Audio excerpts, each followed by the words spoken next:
So we got three things to cover today, all rapid fire. Let's get with the debt ceiling. You guys got a deal on the table. Now they're talking about making a deal with Biden, but Biden says he doesn't want to make a deal. Can you help explain to our audience, Congressman Biggs, what deal is there to be made? We already put the offer on the table. It's already increasing the debt by $1.5 trillion. What on earth deal are they talking about? Well, see, that's the enigma, isn't it? I didn't even like the bill that came out of the House. It ended up going to the Senate. And the way legislation works, if anybody has any questions, the House passes a bill, sends it to the Senate. The Senate's supposed to take that bill up or put their own bill out or ignore it. The Senate, under Chuck Schumer and the Democrats, have decided to ignore it and then blame Republicans. But they're the ones that have a deal and offers on the table, and they've not made a counteroffer, and they're not responding. So this is really a problem for the Democrats. And quite frankly, my position is, okay, if you don't like that deal, which I did not and voted against, how about this? Let's give you now the border security package that we did.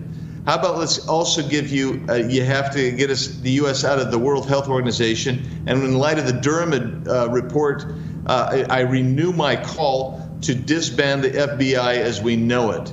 And then take away their $4 billion that they were going to get a new facility. And my position would be, make it harder, make it a better deal for Americans.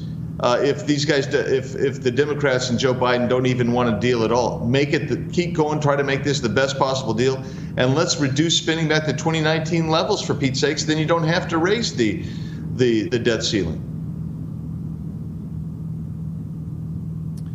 So I don't even know what they're going to come back with. It's got to go to the Senate. They're sitting on it.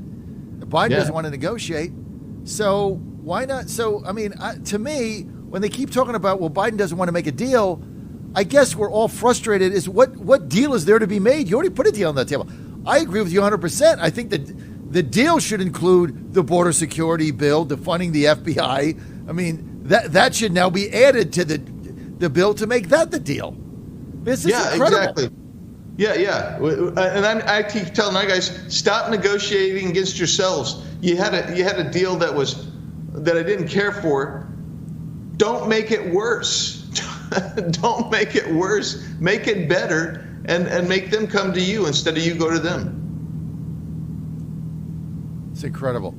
All right, let's get to the Durham report. 3 years we went through Russia collusion.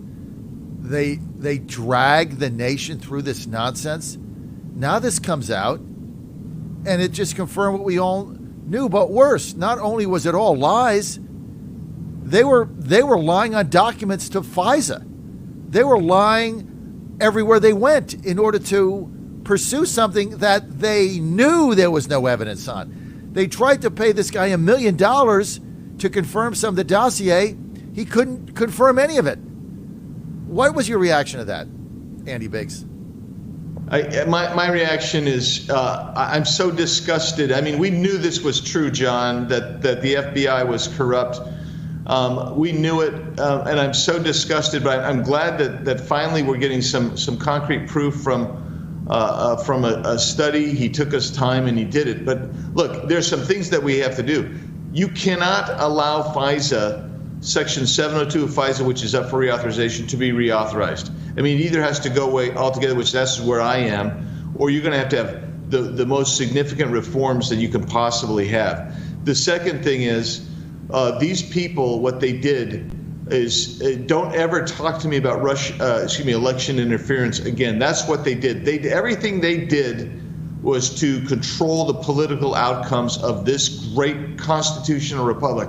Somebody needs to be going to jail. There's a line from the old movie about the documents. I can't remember the name of it. But anyways, somebody's got to be going to jail. And the Democrats, the left, they need to actually do some real self-searching whether they want to keep the United States as a constitutional republic or if they want to keep trying to turn us into Soviet Russia, because this was a big step to Soviet Russia with that kind of surveillance and abuse and weaponization of the federal police apparatus. That's why I'm so down on the federal police apparatus.